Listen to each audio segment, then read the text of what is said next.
पुण्याच्या कात्रज कोंढवा रोड परिसरात आज छत्रपती शिवाजी महाराजांच्या अश्वारूढ पुतळ्याचं अनावरण मोठ्या उत्साहात आणि जल्लोषात पार पडले।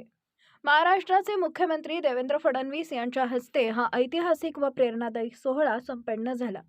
यावेळी परिसरात उत्सवाचं वातावरण होते।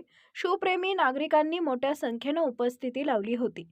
या भव्य पुतळ्यामुळे परिसराच्या सौंदर्यात भर पडली असून शिवरायांच्या पराक्रमाची, स्वराज्य निष्ठेची आणि दूरदृष्टीची आठवण करून देणारं हे स्मारक ठरलं आहे।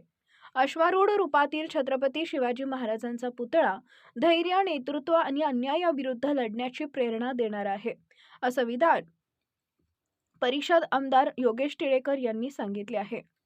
अनावरण सोहळ्याच्या वेळी मुख्यमंत्री देवेंद्र फडणवीस यांनी शिवाजी महाराजांच्या जीवन कार्यावर प्रकाश टाकला। छत्रपती शिवाजी महाराज हे केवळ इतिहासातील योद्धे नसून ते राष्ट्र निर्माणाची प्रेरणा आहेत। त्यांचे विचार आजच्या पिढीसाठी मार्गदर्शक ठरतात, असं त्यांनी सांगितले।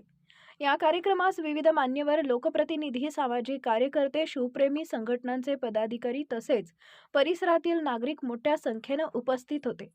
पारंपरिक ढोल ताशांचा गजर, घोषणा आणि शिववंदनेनं संपूर्ण परिसर दुमदुमून गेला होता।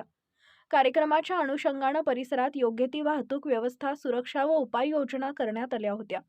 नागरिकांनी शिस्तबद्ध पद्धतीने कार्यक्रमाचा आनंद घेत शिवाजी महाराजांना अभिवादन केले।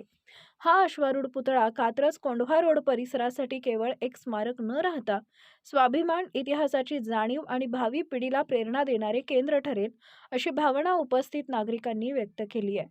शिवशाही न्यूज प्रतिनिधी पारस मुथा, पुणे। ताज्या घडामोडी जाणून घेण्यासाठी शिवशाही न्यूज यूट्यूब चॅनलला सबस्क्राइब करा। आपण हा व्हिडिओ फेसबुकवर पाहत असाल तर फेसबुक पेज फॉलो करा आणि शिवशाहीन्यूज.com या आपल्या वेबसाईटलाही भेट द्या।